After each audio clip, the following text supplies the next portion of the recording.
Look at the feelings that were expressed publicly between President Trump and President Putin. There is no reason for hostility between the United States and the American people and Russia and the Russian people. None.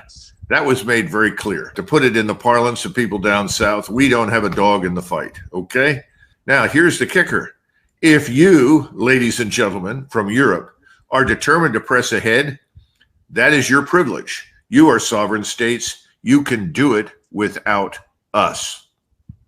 That's what he's got to say. I'm removing our forces. We've got a lot of forces on the border. We still have a lot of people in and out of uniform in Ukraine. I'm getting them out. This war is over. I'm suspending aid to the man in costume here with his little pretend combat uniform.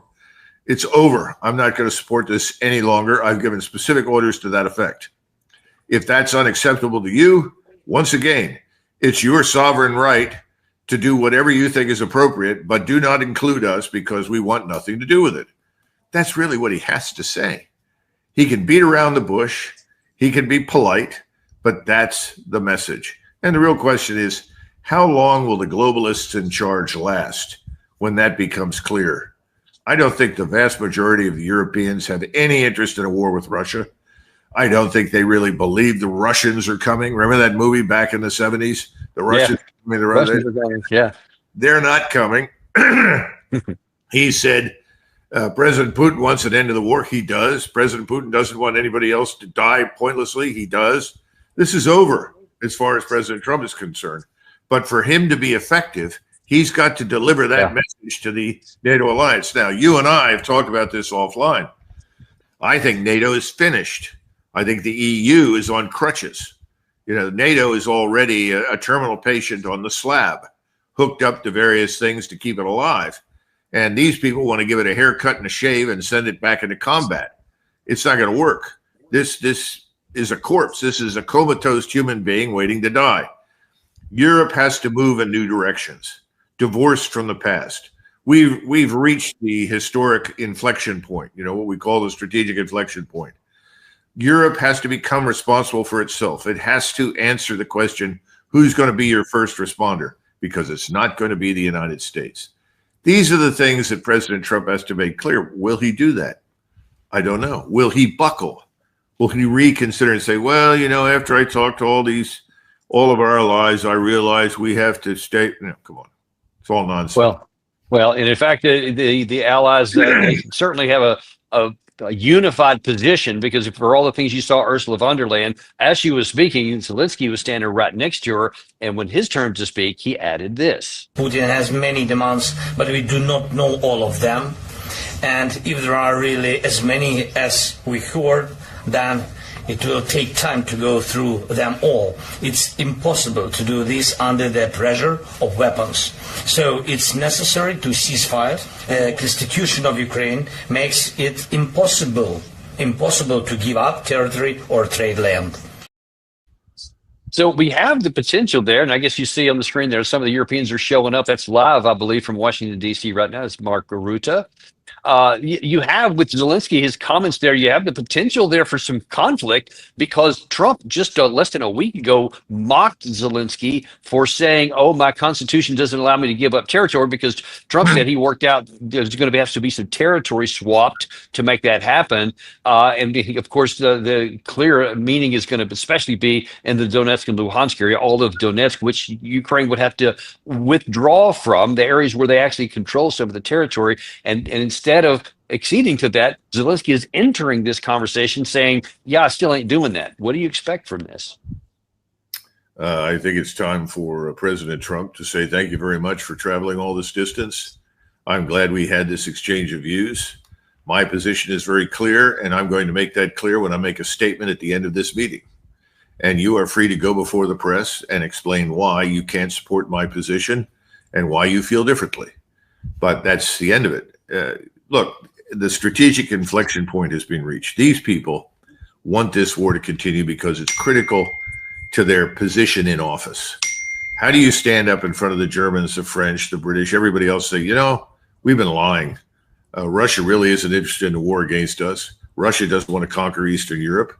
Russia is not this permanent enemy that justifies the existence of this alliance. So under the circumstances, we agree with President Trump.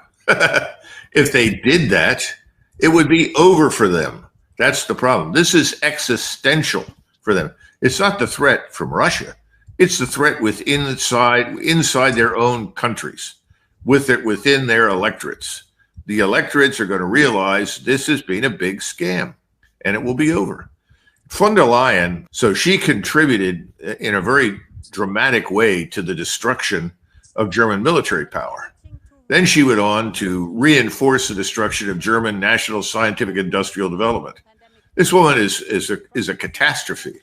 She's a burden to everyone. She needs to be thrown the hell out of office, and I think all of this will happen if President Trump stands his ground. And forget the Lindsey Grahams and all the other buffoons, because all they're concerned about on the Hill is money. And if we don't do X, Y, and Z and continue this war in Ukraine, what does that do to the defense budget?